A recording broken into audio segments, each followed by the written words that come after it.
ओम शांति। आज हम बात करते हैं हमारे बड़े बुजुर्गों के सम्मान की, कि हमारे ऊपर बड़े बुजुर्ग होते हैं, हमारे बड़े होते हैं, हम उनका सम्मान करते हैं। यदि नहीं करते हैं तो हमें क्या हानि होती है। कहते हैं ना, जब तक हमारे ऊपर उनकी छत्र छाया होती है तो हम अपने आप को बड़ा सेफ, सुरक्षित महसूस करते हैं। लेकिन आज के कलयुग के समय में हम जो देख पा रहे हैं वो यही है कि आज की पीढ़ी, युवा पीढ़ी, आज के बच्चे अपने बड़ों से दूर होते जा रहे हैं। ना तो उनका सम्मान करते हैं, ना उनका कहना मानते हैं, ना उनके साथ रहते हैं। उनके साथ रहने में अपने आप को बड़ा लज्जित महसूस करते हैं। लेकिन हमें ये सोचना चाहिए कि उनका साथ हमारे लिए कितना महत्वपूर्ण है। तो हम इसके बारे में एक आपको कहानी बताते हैं। एक हंस था, बहुत बुजुर्ग, और बहुत सारे हंस थे। तो जो बुजुर्ग हंस था तो वो सब हंसों को कोई ना कोई गाइडलाइन देता रहता था, लेकिन कोई भी हंस उसका कहना नहीं मानते थे। लोग यही सोचते थे तो बुजुर्ग है, सठिया गया है, इनको क्या पता आज की पीढ़ी का, इनको कोई अनुभव नहीं है आज के ज़माने का। लेकिन कोई बात नहीं। तो एक बार जिस पेड़ पर वो रहते थे तो उस पेड़ पर एक बेल ने चढ़ना शुरू कर दिया। तो उस हंस ने कहा कि सभी हंसों से कि जो बेल चढ़ रही है इसको तुम हटा दो, एक ना एक दिन ये हमारे ही काल का कारण बनेगी। तो सभी हंस उसकी बातों पर हंसने लगे, कहने लगे छोटी सी बेल है, ये हमारा क्या बिगाड़ लेगी, ये हमारा कुछ नहीं बिगाड़ पाएगी।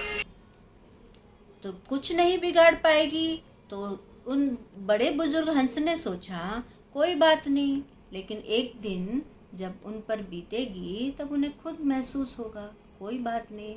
दिन, समय बीतता चला गया, दिन आगे बढ़ते चले गए, सब अपने मौज मस्ती में रहते थे। तो धीरे धीरे बेल ने एक बड़ा रूप ले लिया। जब इतना बड़ा रूप ले लिया कि इतनी जड़ें उसकी बेल की मजबूत हो गई, तो एक दिन एक शिकारी आया, उस बेल का सहारा लेकर उस पेड़ पर चढ़ गया और उस शिकारी ने अपना जाल बिछा दिया।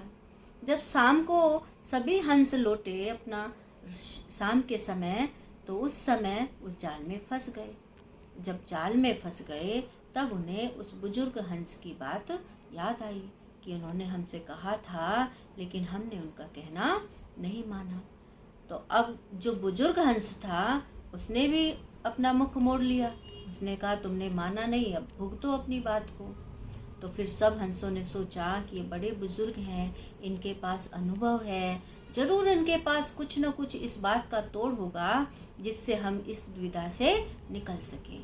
तो उन्होंने अपनी माफ़ी मांगी और उनसे कहा कि आप हमें कोई न कोई उपाय जरूर बताओ जिससे हम इस परेशानी से दूर हो सके। तो बुजुर्ग ने कहा कोई बात नहीं, जब कल शिकारी आएगा तो तुम, और शिकारी जाल को लेगा, तुम ऐसे हो जाना जैसे तुम मर गए हो। तो जब वो शिकारी आया तो सारे हंस ऐसे हो गए जैसे वो मर गए हैं। तो मर गए हैं, शिकारी तुम्हें जाल से निकाल निकाल के बाहर फेंकेगा, और जब बाहर फेंकेगा तब भी तुम ऐसे रहना जैसे तुम मरे हुए हो।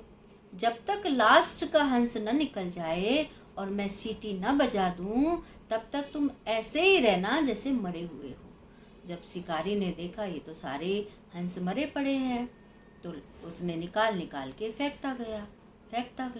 जब लास्ट का हंस निकाला और उस बुजुर्ग हंस ने सीटी बजाई तो सारे हंस एक साथ उड़ गए। अब वो शिकारी सोचने लगा ये तो बड़ा गजब हो गया, बड़ा आश्चर्य हुआ उसे।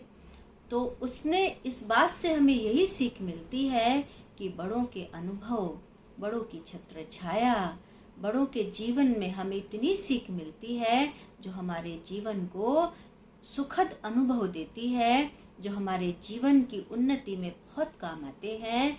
इसीलिए मेरी आप सबसे यही गुजारिश है, अपने बड़ों का सम्मान करो, अपने बड़ों के साथ रहो, उनसे अनुभवों की लेन देन करो। वो दिन फिर कभी नहीं आता है जब हमारे ऊपर से बड़ों का छाया उठ जाता है और फिर हम उन्हें याद करते रह जाते हैं, लेकिन हम उनके अनुभवों को अपने जीवन में नहीं ले पाते हैं और हम बहुत सारी चीज़ों में फेल हो जाते हैं। जैसे कहते हैं ना, जब कोई वृक्ष फल नहीं देता है तो क्या हुआ, कम से कम छाया तो देता है। ऐसे ही हमारे बुजुर्ग जब बुजुर्ग हो जाते हैं, भले वो हमें आर्थिक सहयोग ना दें, हमारे वैसे किसी काम ना आए, लेकिन उनकी दुआएं, उनके शुभ भाव, उनका अपनापन, उनका अनुभव, उनका साथ हमारे बहुत काम आता है। इसीलिए सदा बड़ों का सम्मान करो और हमेशा उनकी इज्जत करो, तो आपको उनका आशीर्वाद ज़रूर मिलेगा। ओम शांति। धन्यवाद।